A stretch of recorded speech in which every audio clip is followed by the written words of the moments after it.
Good day, class. I am Ma'am Jocelyn and I will be your teacher for today. I hope you are all okay, especially in this time of pandemic. Always remember to follow the safety and health protocols against COVID-19. Always wear your mask, practice social distancing, always wash your hands, and as much as possible, stay in the comfort of your home. For the learning competencies, the students are expected to 1. Define the meaning of plant propagation. 2. Enumerate and explain the benefits derived from trees and fruit-bearing trees.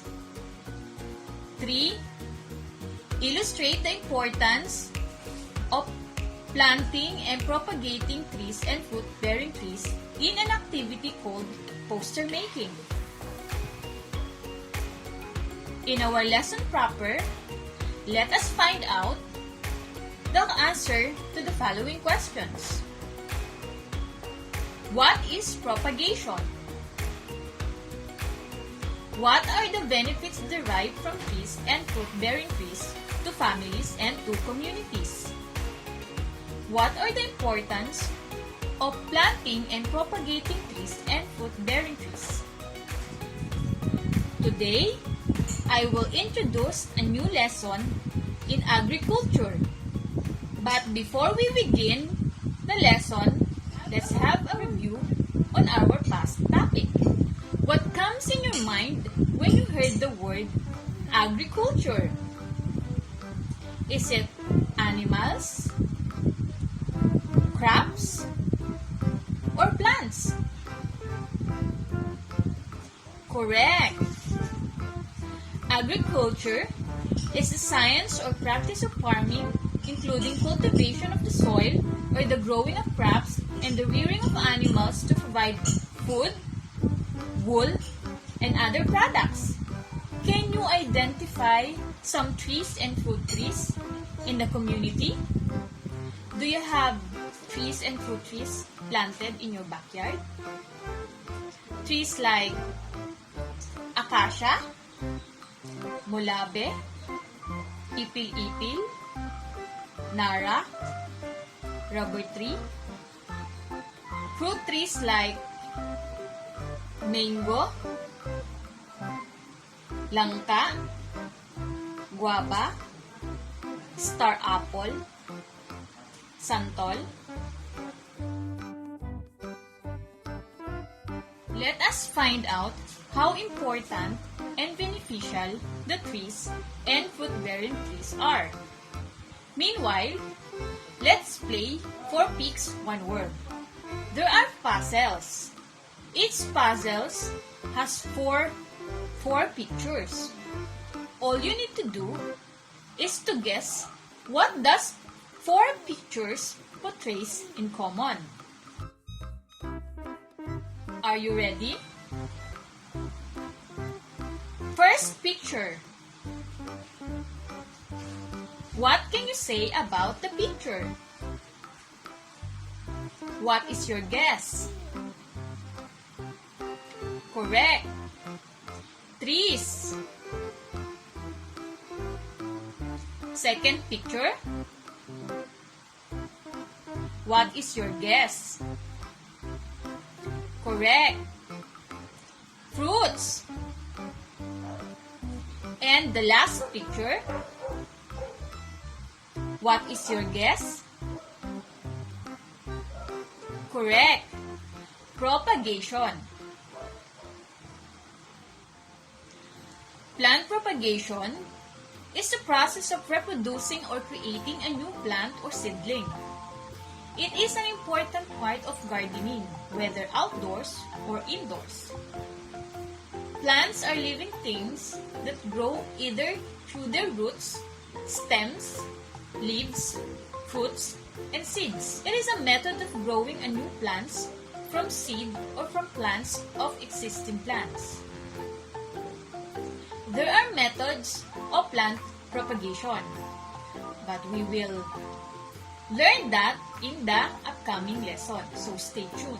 Trees are valuable to families and the community for the products and amenities they give, such as sources of food like nuts, sugar, fruits, and vegetables, wood used as fuel for cooking and heating, construction materials, which include lumber, plywood, and board, fiber for paper, chemical products such as resin, rubber, and turpentine. Other benefits derived from trees and fruit-bearing trees are: 1.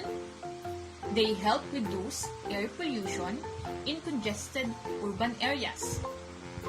Remember the trees in the carbon dioxide that is emitted by vehicles that belch smoke. The less trees, the less carbon dioxide is in the air. 2. They prevent floods. Floods occur when water from rain rushes in, causing soil erosion. However, if there are trees that serve as barriers and roots to hold the water, floods will not occur. 3. They prevent river and lake sedimentation. Have you observed a river bank that is lined endlessly with full-blown trees? These trees help hold the water in the lake and river to keep it there. This prevents the lake and river to drying up. They contribute to the beautiful landscapes in the city and countryside. Imagine a land with plenty of trees and grass and a scattering of flowers of beautiful colors, sizes, and shapes. This is greenery we all love to stay and live in. 5. They provide shade and an air of freshness around the house, along the streets, and surroundings. Trees are very much needed by people in times of climate change. When the temperature is high and the heat of the sun becomes intense, without trees, there is no shade to keep us cool. 6. They protect the soil from erosion. Have you seen big roots extended several meters from the trunk or go deeper into the soil? The roots hold the soil, preventing it from eroding when rain or flood comes. 7. They help maintain high-quality water supply. The roots of plants and trees helps strain the dirt and cleanses the water as it passes through the roots. 8. They serve as valuable wildlife habitats. Wild animals live in places with many trees, like in the forest. 9. They serve as windbreakers during typhoons and storms, thus reducing the destruction of homes and agricultural crops. The typhoon that is strong usually moves in a fast speed. It continues to be that strong if there are no barriers in the path when it moves. But when it passes barriers like mountains and trees, it slows and down and its speed is reduced. Small crops and plants as well as houses are safe when typhoon is weak. To summarize our lesson, plant propagation is the process of reproducing or creating a new plant or seedling. It is an important part of gardening, whether outdoors or indoors. Trees and fruits are valuable to the family and the community for the products and amenities that can give us, such as sources of food, wood used as fuel for cooking and heating, construction materials which include lumber, plywood, and board, fiber for paper, chemical products such as resin, rubber, and turpentine. Other benefits are they help reduce air pollution, they prevent floods, they serve as valuable wildlife habitats, they contribute to the beautiful landscapes in the city and the countryside. And for the application, divide the class into groups. It means that you have to select or choose your group members, at least 5 members in each group. You have to draw or illustrate the importance of planting and propagating trees and fruit-bearing trees. Your final output will be graded based on the following criteria: content, relevance to assigned topic, and the information is appropriate, 30%, layout and design, organized elements and information, 30%, creativity, your uniqueness and originality of your work, neatness, elements and design is finished and pristine, a total of 100%.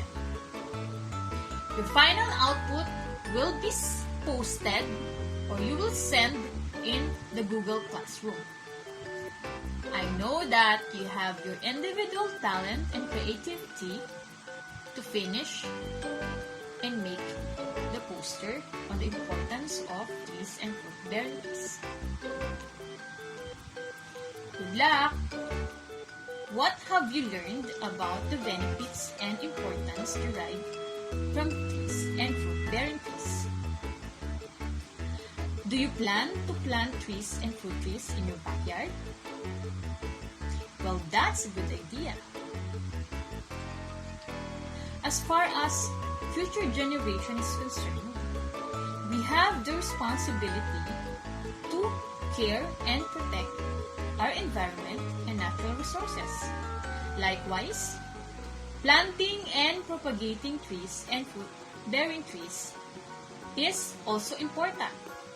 It is valuable to the family and in the community for the products and amenities they give.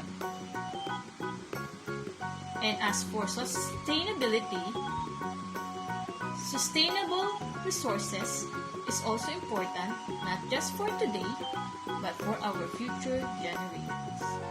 And for your evaluation, I already sent the link of your quiz in the Google Classroom.